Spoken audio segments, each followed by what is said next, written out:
Hey, how are you today? This is Josh Patrick, and you're at Cracking the Cash Flow Code. And my guest today is Greg Harmeyer. He's the co-founder of Tier 1 Performance Solutions. Greg is passionate about unlocking the potential in people, teams, and ideas. And let's go right to the podcast and bring Greg on and start our conversation. Hey, Greg, how are you today? I'm doing great. Thanks for having me, Josh. My pleasure. Sorry about our little hiccup we just had. Um, for some reason, we didn't start recording when we were supposed to record, so here we are. No worries. Happens with podcasts. It's one of the fun things about it is that you never really know what's going to happen with the tech till you actually turn it on. So here we are. So, Greg, you talk about agile operating methods, and I'm a big fan of agility. I just think agility is really important. Love Scrum, use it with our clients who are in the construction world. And I'm curious, what does agility mean for you and your company? So, great question. For us, Agile is part of our operating model and more of a cultural and mindset and model for working than it is the specific kind of Agile project management approach. Although we leverage that as well. And what I mean by that is we've built our whole 350 person company around a model where people can easily move into different roles and work together in very dynamic teams. So the world, broadly speaking, is moving very fast, right? The economy changes regularly, competition changes regularly. The world's a very distributed workforce. People are coming and going. And to be able to adapt to the expectations of clients, you have to both be very client centric and as a result, have to be very agile and responsive to them. But most traditional structures, most traditional hierarchies aren't very good at that because they are very static. You get promoted into a title. There's authorities that are very kind of hierarchical and information flows up and down an organization, as opposed to having dynamic teams that focus on customers. So for us, Agile is built on a few different concepts. One is a very role-based organization. We have very few levels and very few promotions, but rather the expectations of specific types of roles on project teams that people can step into if they have the skills and experience to do it.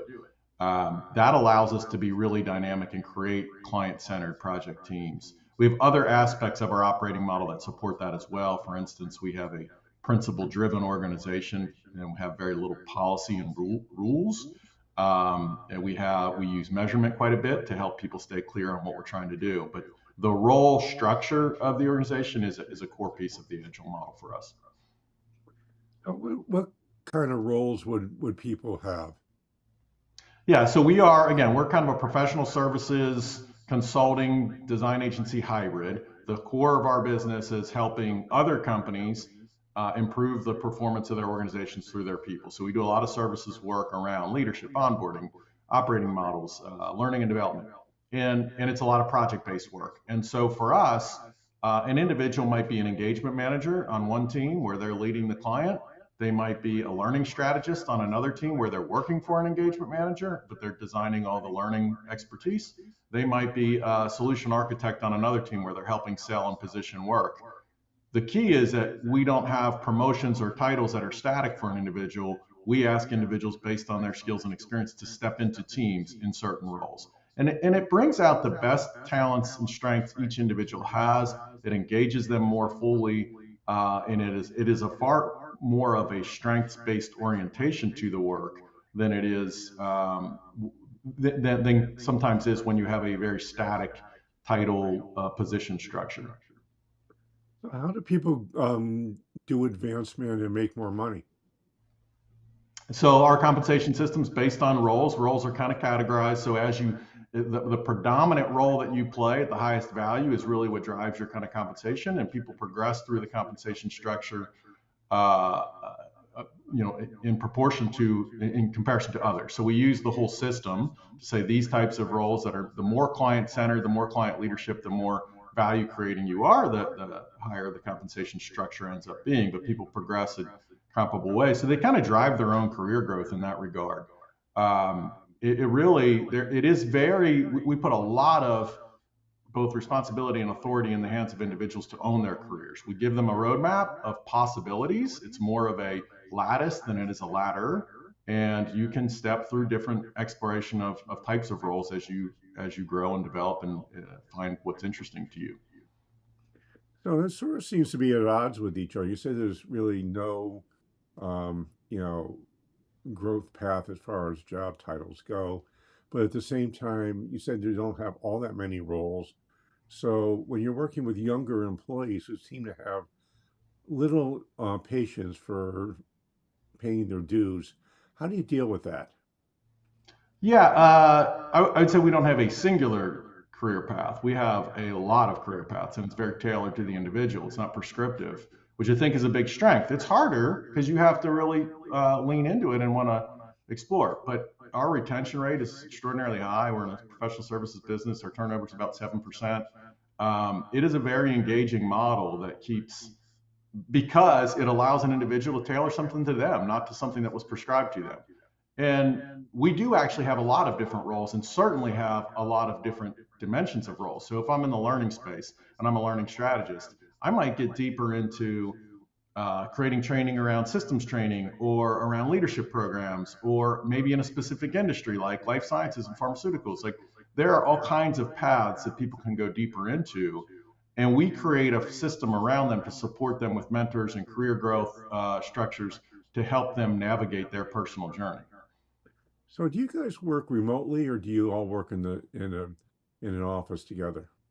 Yeah, we're a hybrid structure, and it's so we have a handful of dedicated offices in certain cities. We have co-working spaces in other cities, and depending on where people are, the amount of time they're spending in person varies. In our core offices, it's about 50 to 70%, and in our regional offices, it's probably more 20%. Um, the co-working in person is more of a cultural expectation to help us build a collective culture that we're all a part of and growing and developing. We can do the work completely remotely. We probably would never need to be in person to do good work. But it really is about building connection, helping each other grow. And you got to understand, like, our passion as an organization and our purpose is to realize potential, to help people do their best work, to create a healthy, high performing culture. So the aspects of building personal relationships and helping people grow are significantly important to us, both internally and in what we're doing for other organizations. This idea of building a healthy, high performance organization is a major driver for us. And one of the central ideas is if you can create limited structure and a lot of autonomy and trust and transparency and engage people into the co-development of that culture, that's the best way to get about that. So it seems to me that this roles-based world that you work in gives you a ton more flexibility than a traditional company. Am I correct in that? That is absolutely true, and I'll give an example of kind of how that came to really full light was during COVID in March of 2020, I guess it was, when that all started. We work across all kinds of clients and all kinds of industries. Our largest client at that time was Delta Airlines, and as you can imagine, they effectively shut down their whole business overnight, including all the work that we were working on. Our entire team reoriented. We refocused people on different projects, on other areas that were growing, on government work, on some of our life sciences clients. And we didn't miss a beat. We didn't lay anybody off. We didn't have a month where we lost money. But the team kind of reoriented in a very distributed way because it was driven by client central leadership and in a very role based model. So we could put people in different areas very easily. This almost sounds like the old matrix that W.L. Gore used back in the 70s. I don't know if they still use it, but there was a lot of, management writing about that. Am I correct in that, or is this something different? No, there's similarities to that, and I'm not intimately familiar with Gore's model, but I know it is in the broad kind of genre of more self-managed organizations, and we would fit that direction. There is a whole field of companies that are 100% self-managed and on an extreme edge of that. We're not quite there, but we have a lot of autonomy and it's really designed in a client-centered way. And so our operating model is something that we developed, and we call it dynamically distributed authority, or DDA. And the idea is roles have authorities with them. Those authorities are dynamic to the context that you're in, and you step into leadership roles based on who's closest to the client or the situation at hand, who has the most expertise. So we push responsibility out through that type of model as opposed through a defined hierarchical structure. I love that. It sort of feels to me like you're taking your organizational structure and putting it on its head, where senior people are required to support the people who are actually doing the work, and you recognize them as the experts at what they're doing. Absolutely, that's an element of it, and it can be a little bit disorienting for particularly for senior leaders who are used to more traditional structures, who are like, I'm used to just saying this is what you got to do. We have a principle, for instance, that the person closest to the client or the person closest to the situation is who makes the call. That who has the authority. Well, that can be like unsettling for a senior person to say this person's only got 3 years of experience and they're making this decision, and it's not what I would tell them to do.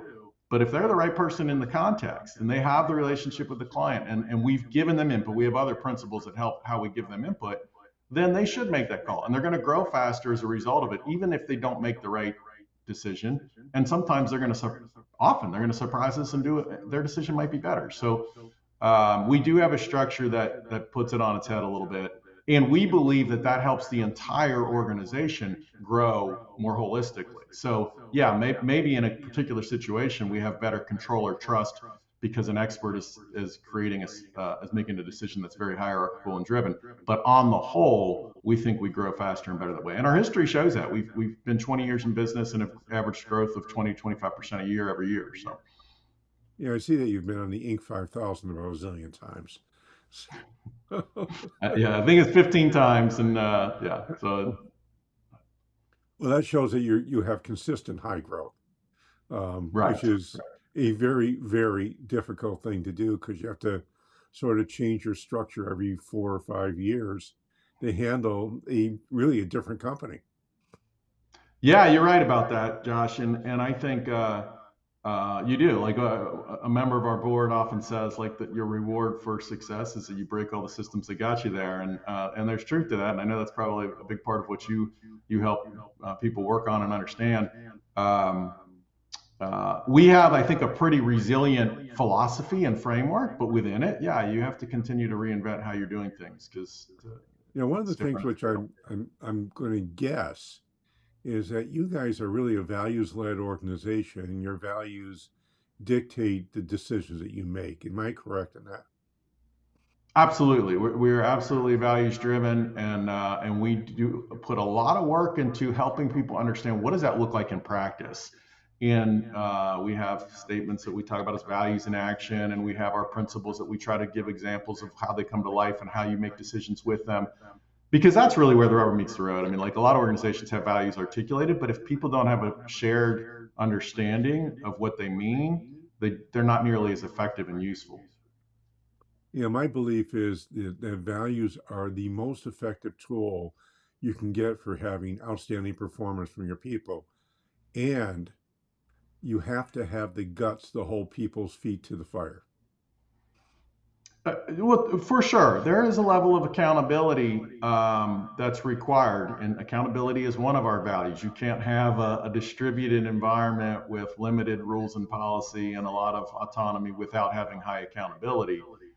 I think even bringing that into focus of what does that mean, to be accountable, and how do you create a culture where it's okay, not only okay, but expected to call things out that didn't go well and to talk about them transparently and honestly and own the results and own the future actions necessary to fix them. That's a difficult thing to do. It's an easy thing to talk about. It's a difficult thing to create that environment of trust. And if you don't have an environment of trust, it doesn't matter what your values are or what your accountability expectations are, you're not going to get very far. No question about that. If you have an organization with low trust, nobody is ever going to tell anybody the truth.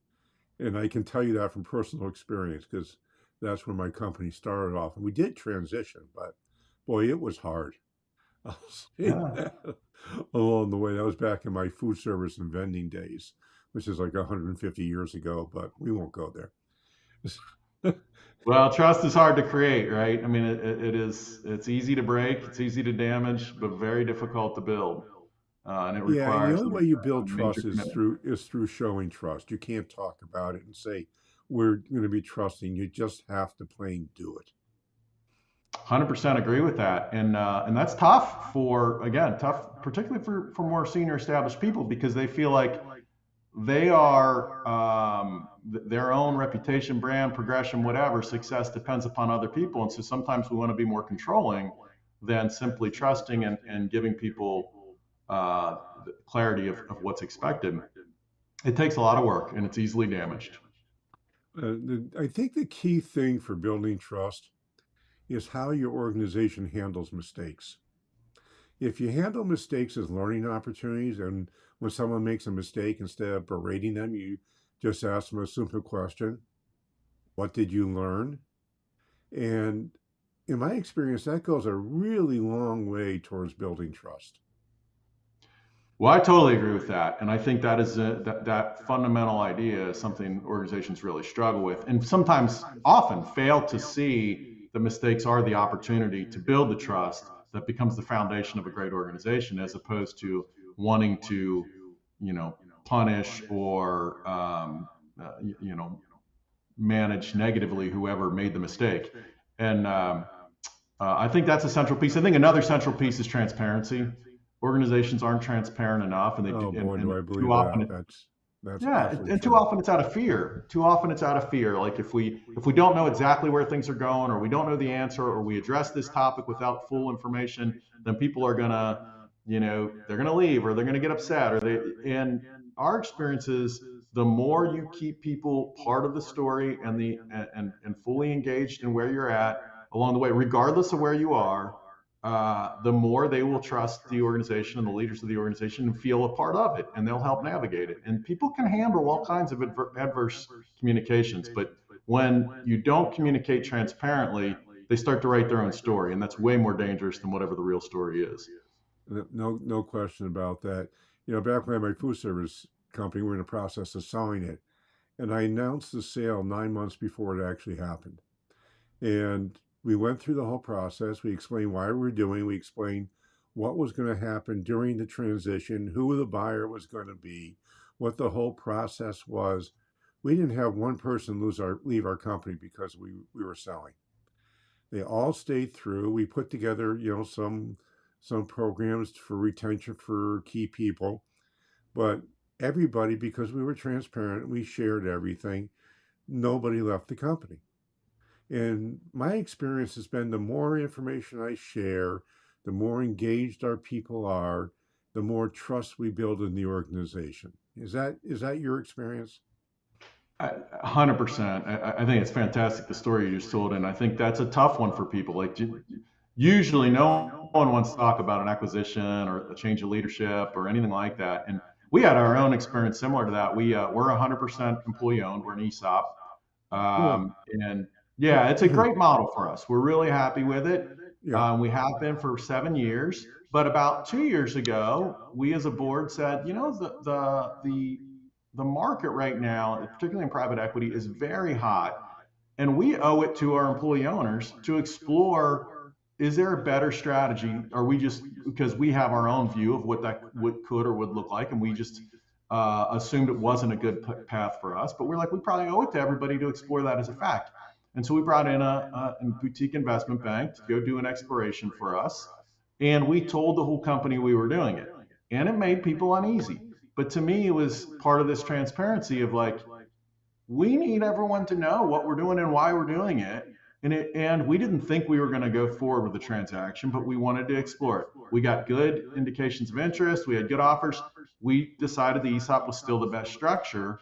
But the whole point was we wanted everyone to know, like, we are looking out for everybody's best interest. And even though we didn't go through with it, you can see that we are going to share with you what's happening along the way. And I think that builds greater trust over time in what we're doing. Oh, I love that you're an ESOP. I happen to be a huge fan of ESOPs in the right situation. And Right. I want to, and that last part of that sentence, in the right situation, is the key, because there are very, very few companies that actually, in my opinion, are good ESOP candidates. Not economically, culturally. Hmm. And what you did, I have a question for you since now I know that you're an ESOP. Have you guys ever looked at a benefit corporation structure? Well, I'm not sure if I know exactly what you're referring to. We are a public benefit corporation. That is a defined term in the state of Kentucky, which is where we're incorporated. Right. Did you go through B Lab certification? Yes, yeah, we're a B Okay. Corp. Yes. Okay. I So just you're a I B Corp. wasn't sure if we were talking about the same thing, but yes, we're a We are B Corp. talking about we're talking about the same thing. And my ESOP friends tell me that if they have larger companies in Vermont, that would be Gardner Supply and King Arthur Flour. The reason they both became ESOPs was to make sure that unsolicited buyout offers from private equity could be turned down for non-financial reasons. Was Hmm. that part of your decision to become a B Corp?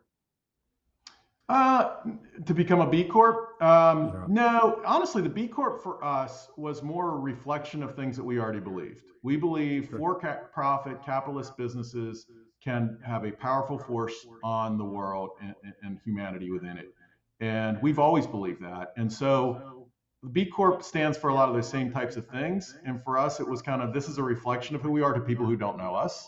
And for us, it was an endorsement of the B Corp movement. Like we think they're doing good things, much like conscious capitalism is doing a lot of good things. Yeah. We're involved in both of them. And so that's really what the B Corp. I always tell people like it isn't what defines us. It isn't our North Star. It's just an element of who we are. But it is reflection of the things that we care about. I'll tell you one thing it is. It's an attraction for Gen Z and millennials to come to work with you. They really care about that stuff. Both of my children are millennials, and my daughter is absolutely what are the values of the company that drive it?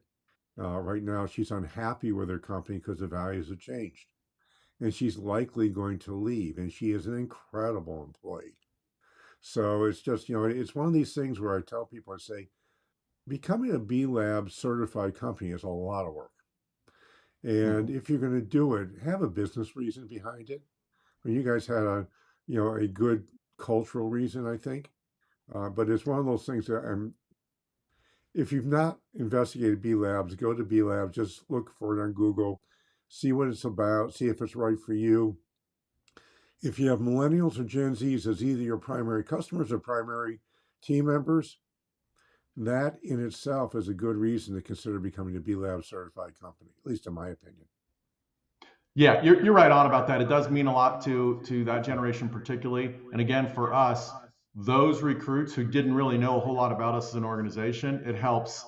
It has a tangible kind of symbolism of who we are. The people that we've recruited from our networks over the years already know who we are, and that reflected that. And so they joined for similar reasons. But the B Corp certification really helps people who don't know you understand some of the things that you care about. So, Greg, unfortunately, we are out of time. And I could probably do 4 or 5 episodes with you with all the It'll stuff be that we fun. haven't gotten to go in depth. I hope I get to have a chance to have you back. But I'm hoping people want to learn more about you and your company. How would they go about doing so? So our primary website is tier1performance.com, TIER, the number one performance.com.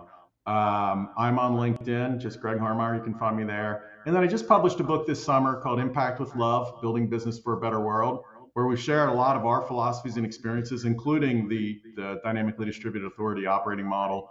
All of that's in that book. So people who are interested in thinking differently about how business can make an impact in people's lives, I think it's a worthwhile read.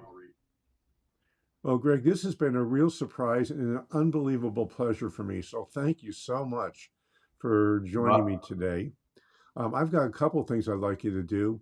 The first is I'd like you to go to wherever you're listening to this podcast and give us an honest rating and review. I've been doing this for 8.5 years now. People tell me they like it, but you may not. So just give us an honest rating and review, and I would really, really appreciate that.